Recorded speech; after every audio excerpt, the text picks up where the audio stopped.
What it do? It's your boy Big T. You watching Big T TV. Man, oh man. We got DJ Akademiks in here. And he was on his Twitch stream.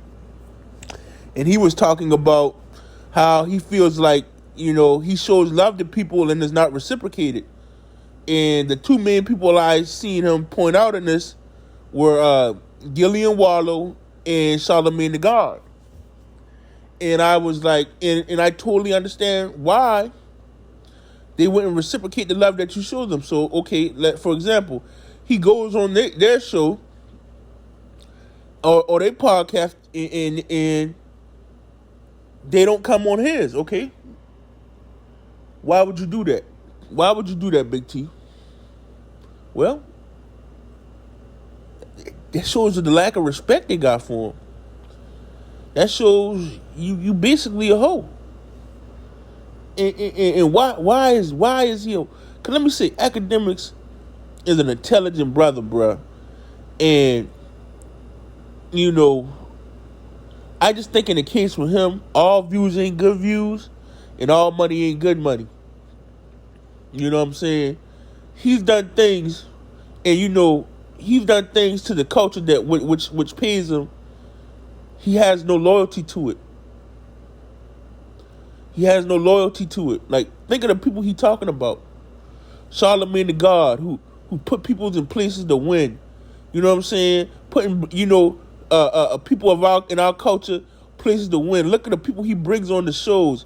He brings intelligent, he brings ignorant, he brings ignorant people up there, he brings intelligent people up there. But he's always showing love to the culture. And I'm from Charleston, and he be showing love to the people from around here. Like, look at the people, and then Gillie and Wallo. Gillie and Wallo, man, them OGs, man. Gillie and Wallo, some OGs, man. They ain't but look what they do. They be giving all the young, they understand these young black brothers, like, hey, cause they done been through some shit.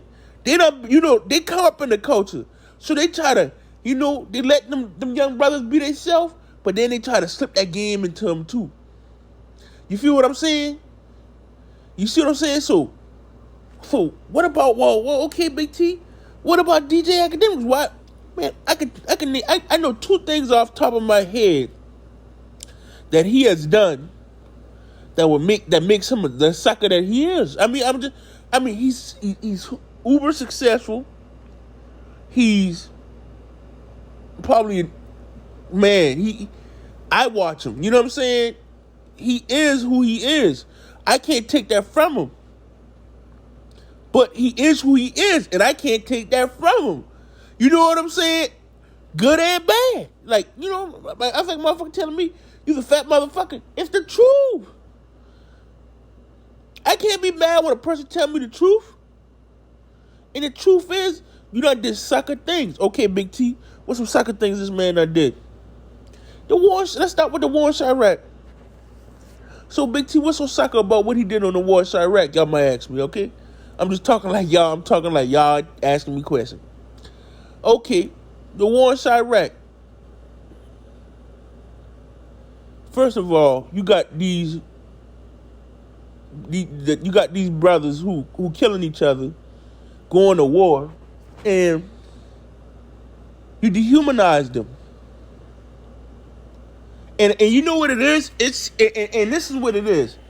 If you ain't never really been in the culture and understand, like, to other people, like, if a person sells drugs or kills somebody or do anything like that, they ain't never been around a person to understand, like, they got people who love them. You know what I'm saying? Like, just because they get in, like, they can't even see it, and that's kind of his thing. Like, he can't even see it. Like, so, he's the we used to say all these names, the super general, the super saiyan, all these crazy things. That might not be what he was saying exactly, but that's the type of things he would say. He would dehumanize these people, and he doesn't understand. And maybe as he got older, he understands now. But that's one strike you got, and then another one. You got in bed with Tekashi 6ix9ine. And I know it's a lot of rats And it's a lot of snitches, even in our neighborhoods right now. We all know some snitches. Like Ghana, Boston, Richie, all them boys, I'ma still bump them. But let me tell you what was especially bad about Tekashi. You got a Mexican who came into our culture, exploited it for millions of dollars. Then you played a role like he was this big gangster. Got with people who was really living that life. Played this role. When the heat came, got these young brothers locked up for sure. They might have been going anyway, but he turncoats and now gets to go live his life in these Latino countries. It just like, you don't have no loyalty to the culture, bro. You don't have no loyalty. You deal with them. Imagine if a black person, Mexican people would never allow that to happen. You see what I'm saying? Mexican people would never allow, if the roles were reversed, that it wouldn't even happen. It wouldn't even happen. But you know, one thing about black folks, they put all this, like we the worst people in the world. We invite anybody to our culture. But we gotta have some say-so in our culture. And that's why, you know what I'm saying?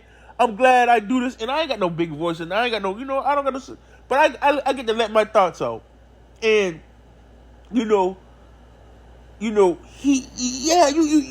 so guess what? Yeah, you good for the goose, but you ain't good for the gander. You feel what I'm saying? Listen, you good to be used like a hoe, bruh. You can come on my show, I'm through, like, nigga, they don't have no respect for you. Cause you don't got no respect for the culture. You have no respect. Nigga, they don't, like, it's like, they might do it now, but they don't want to do it. They don't, you know what I'm saying? It's like getting in the bed with a dog. They don't want to do it. They don't have no respect for you. You know what I'm saying? And you could be a good person. You do for your mama. But listen, this shit, like, you have no respect for the culture that puts food on your family table. You know what I'm saying? And we can get into this more. But for right now, that's it. And y'all like and comment and subscribe. Let me know if y'all disagree with me. This is just my point. Like I said, this is part 1 of this. Because this is a big thing for me. So, like and subscribe if you're down with it. And comment down below. Let me know if I'm tripping or let me know if you agree. I'm out.